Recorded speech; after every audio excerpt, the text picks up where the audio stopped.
जय गुरुदेव। अब जिस आत्म स्थिति को प्राप्त करना लक्ष्य है उसको बतलाते हैं।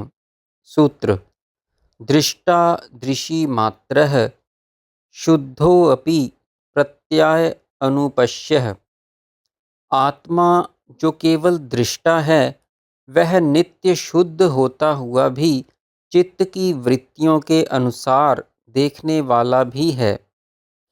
आत्मा नित्य शुद्ध निर्विकारी एवं अपरिणामी है। वह केवल दृष्टा मात्र है। सब कुछ देखते हुए भी इसमें न कोई विकार उत्पन्न होता है, न परिवर्तन ही घटित होता है। चित्त में जैसी वृत्ति उदय होती है उसके अनुसार वह देखता है, स्वयं अप्रभावित रहता है। आत्मा नित्य शुद्ध बुद्ध एवं मुक्त है। सांख्य का यही सिद्धांत योग मार्ग एवं वेदांत में भी स्वीकार किया गया है। जगत के पदार्थ एवं दृश्य विकारी एवं मिथ्या हैं। वे आत्मा पर भी प्रभाव डालते हुए से दिखाई देते हैं, किंतु यह भ्रांति है, माया है। जिस प्रकार स्फटिक मणि किसी पदार्थ विशेष के संग से प्रभावित होती हुई दिखाई तो देती है किंतु प्रभावित हो नहीं जाती, उसी प्रकार आत्मा भी चित्त के सामीप्य से उसकी वृत्तियों के अनुसार रंगा हुआ दिखाई देती है किंतु रंगी नहीं जाती, क्योंकि वह दृष्टा मात्र है।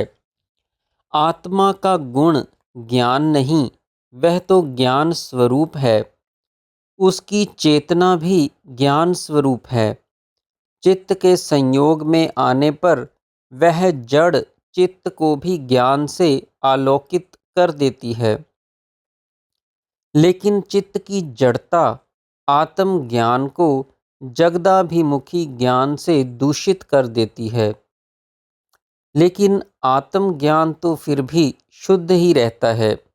दूषित तो चित्त के विचार भाव एवं वृत्तियां होती हैं। आत्मा दृष्टा मात्र होने से उसका ज्ञान दूषित हो ही नहीं सकता। यही अंतर है आत्मा तथा चित्त में। आत्मा के ज्ञान तथा चेतना का त्याग नहीं हो सकता। जब चित्त जड़ता को त्याग देगा तो वह चित्त रहेगा ही नहीं, आत्मा में विलीन होकर आत्म रूप हो जाएगा। ज्ञान की ही भांति आत्मा चेतन एवं आनंद स्वरूप है।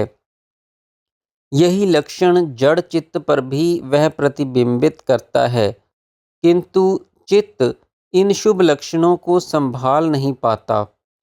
आनंद स्तोत्र इतने अंदर होते हुए भी दुखी चिंतित रहता है।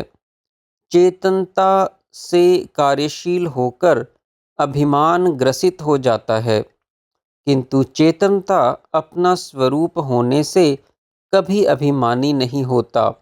वह दृष्टा मात्र ही है, किंतु आत्मा देखता चित्त के माध्यम से है। चित्त में जैसी रंगत जैसी वृत्ति विद्यमान होती है वैसा जगत का ज्ञान चित्त पर प्रतिबिंबित होता है। यह प्रतिबिंब चित्त तक ही रहता है। रंगत छन कर चित्त में ही रह जाती है। जिस प्रकार दीपक के प्रकाश में सभी घटनाएं घटित होती हैं, किंतु दीपक स्वयं साक्षी ही बना रहता है, उसी प्रकार चित्त आत्मा के संयोग से आत्म शक्ति से युक्त होकर सभी कार्य करता है, जगत को देखता है, जगत का ज्ञान संचय करता है, प्रभावित होता है, किंतु आत्मा साक्षी ही बना रहता है। सूत्र: तदर्थ एव दृश्यस्य आत्मा। उस दृष्टा पुरुष के लिए ही दृश्य का स्वरूप अस्तित्व है।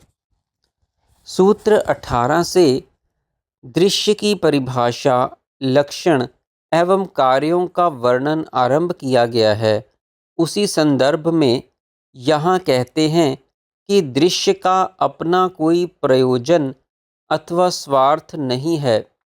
जिस प्रकार केवल बछड़े को पालने के लिए ही गाय के स्तनों में दूध उतर आता है, दूध का अन्य कोई प्रयोजन नहीं होता, उसी प्रकार केवल पुरुष के लिए भोग एवं अपवर्ग की व्यवस्था करना मात्र ही दृश्य का प्रयोजन है। सूत्र में प्रयुक्त आत्मा का अर्थ स्वरूप अथवा अस्तित्व ही लिया जा सकता है, क्योंकि विषय के संदर्भ में यही उपयुक्त है।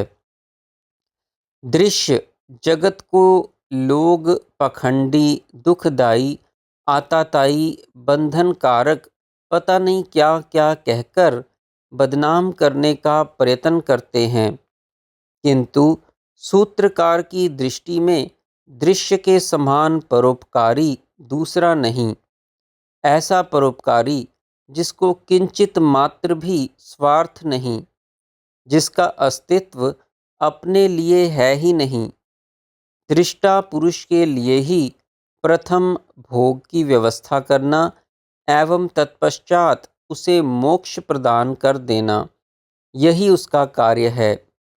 माता की भांति बालकों को पालना, जगत दिखाना, विभिन्न प्रकार के ज्ञान कराना, उसके लिए भांति भांति के भोग उपस्थित करना तथा फिर इन सब से मुक्त कर देना, यही दृश्य युगों युगों से करता आ रहा है, युगों युगों तक करता रहेगा।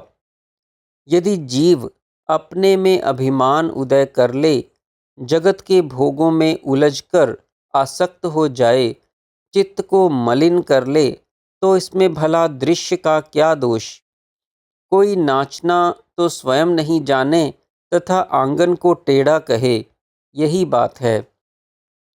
दृश्य तो पुरुष के एक सेवक की तरह है, जैसा स्वामी चाहता है वैसी व्यवस्था कर देता है।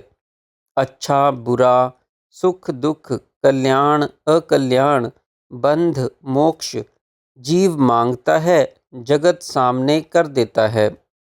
वह तो पुरुष के प्रति पूर्ण रूपेण समर्पित है। ऐसा सेवक अन्यत्र कहाँ मिलेगा। जब पुरुष तथा कथित बंधन से मुक्त हो जाता है, तो दृश्य का क्या होता है, वह अगले सूत्र में कहेंगे। जय गुरुदेव।